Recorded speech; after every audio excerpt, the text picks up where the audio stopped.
Gawa tayo ng masarap na dessert using Graham na pang negosyo. Tara, umpisa na natin.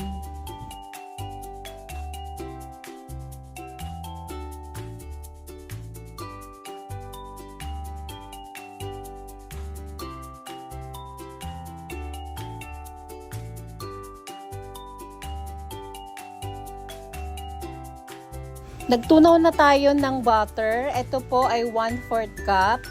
Tapos mag-add po tayo ng 1/2 cup ng light brown sugar. And then mix. Kung gusto nyo po ng ganitong mga video, please like and subscribe to our YouTube channel. Thank you and God bless! Mag-a-add naman po tayo ng 2 tablespoon ng food color. Ito po ay orange. At ang magbibigay ng masarap na lasa, ang nutmeg, 1 tablespoon. Pwede po bang maglambing? Paki-comment naman po kung saan ang inyong location para malaman ko po kung saan umaabot ang ating mga videos. Maraming salamat! Mag-a-add din po tayo ng 1 cup ng flour. Imimix lang natin itong mabuti. Nag-add pa po tayo ng 1/2 cup ng flour.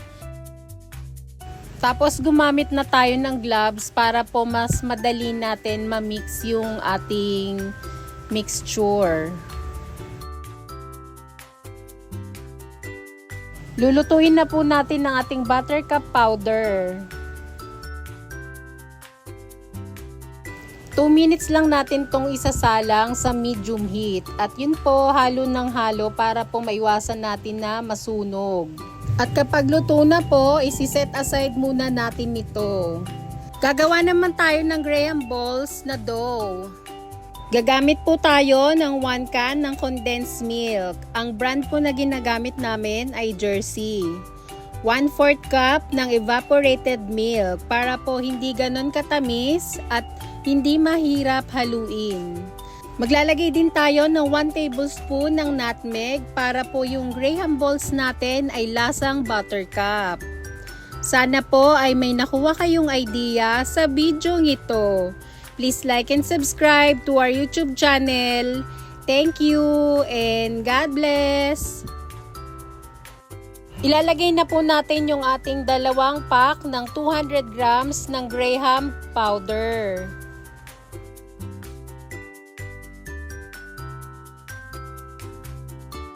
At hahaluin po natin itong mabuti hanggang sa maging dough.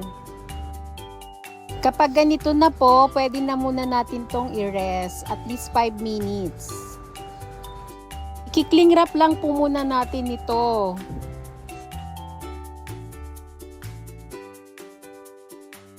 Mag-a-assemble na po tayo ng ating Graham balls.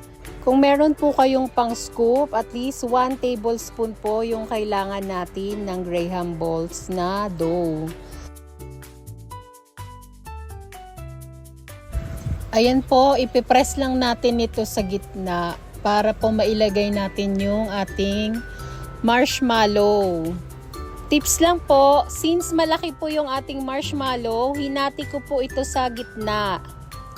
Ayan, tapos i-coat na natin ito ng buttercup powder. Tapos gagawin lang natin ito hanggang sa maubos na natin yung ating dough. At para po may idea kayo, ang bentahan ko po nito ay 7 pesos. 20 pesos naman kapag tatlo. Nakagawa po tayo ng 60 pieces ng buttercup Graham balls. Sana po ay may nakuha kayong idea sa video ito. Please like and subscribe to our YouTube channel. Thank you and God bless!